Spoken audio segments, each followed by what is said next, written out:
One of the questions I get very routinely, particularly in the last 10 years since the whole discussion of narcissism has become like a thing, and I consider it an extremely overused word, which is why I use the phrase extreme taker. But the question is, Sven, will an extreme taker ever change?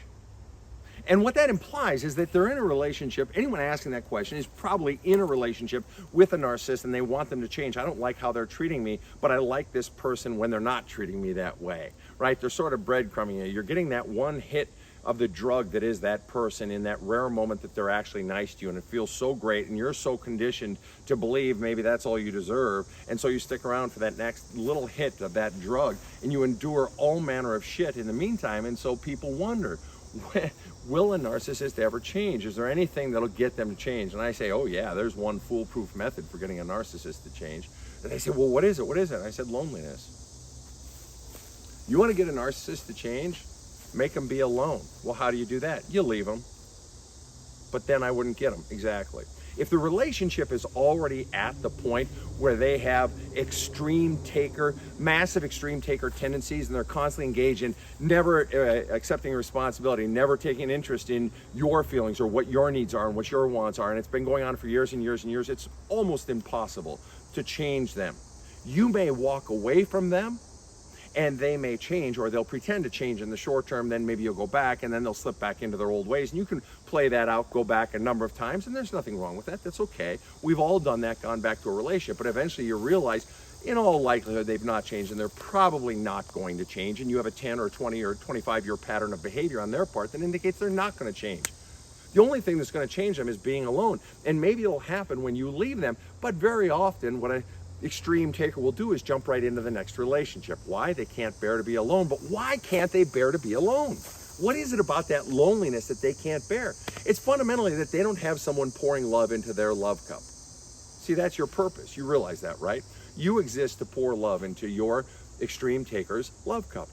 They don't see themselves as existing to pour love into your love cup. That's why when you walk away, when you finally get so freaking sick of it, when you walk away, they're like, oh no, come back, I'll change. No, that won't stick.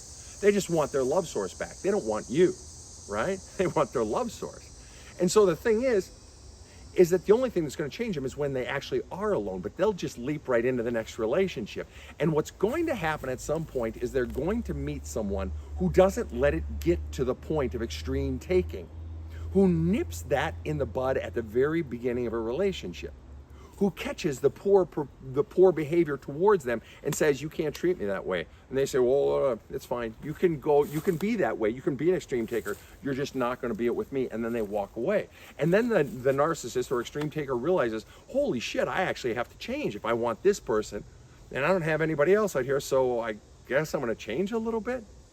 Because they don't want to be alone, because when they are alone, what happens? They don't have love poured into their love cup, but also all of those voices and messages from their past about how crappy they are and how they're no good, how they're not wanted, how they don't matter, and all those sorts of messages come rising up. But if I've got someone pouring love into my love cup, if I've got someone staying with me, even when I treat them poorly, it is a direct counter message to all those messages I have from my past. You see how that works?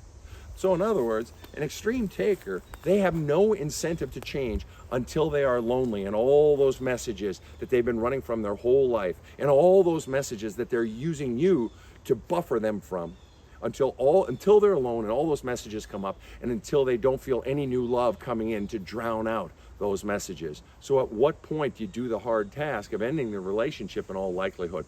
Or if you are in fact that narcissist, that extreme taker, at what point does your pain get bad enough that you realize what a shit you've been? At what point do you realize you're about to lose it all if you don't change, and then go about the work of going inside and addressing that pain, the fear, and the bullshit beliefs you've been taught about yourself from the very beginning? Have a kick-ass day.